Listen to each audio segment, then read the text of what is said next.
ওনারে সুরেশ চেয়ারম্যানের গোষ্ঠী আর মঞ্জুর মেম্বারের গোষ্ঠী দুই দল মিলে আমরা আজকে গত 7 দিন যাবৎ গ্রামে অবস্থান করছি। উনি কোনো জামিলাত নাই, উনি বিদেশ থেকে আসছে, আজকে 10-8 দিন হবে, টিকিট আছে, বুনে থেকে আসছে।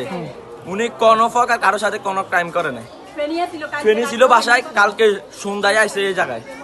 আজকে প্রথমে ওনার পায়ে গুলি করছে, তারপর উনি দৌড়াতে পারে নাই, দৌড়ে গোস কেটে দিছে। কারা সুরেশ চেয়ারম্যানের লোকেরা, মঞ্জুর মেম্বারের লোকেরা।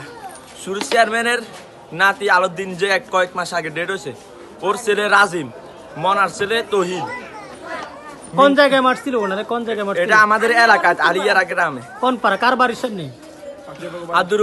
আব্দুরুপ মিয়ার বাড়ির সাথে। আচ্ছা, ওখানে আমাদের আরো 2-1 জন স্পট হয়েছে। আচ্ছা, উনি ওইখানে কেন গেছে? উনি ওইখানে গেছে, আমরা ওইখানে অবস্থান করছি। আমাদের বাড়িঘর গত 3 মাস আগে জ্বালা ফেলছে, 6 মাস আগে। তারপর আমরা ওইখানে আজকে 7 দিন যাবত অবস্থান করছি। সব লোক তাবু টাঙ্গাই একসাথে জোরে।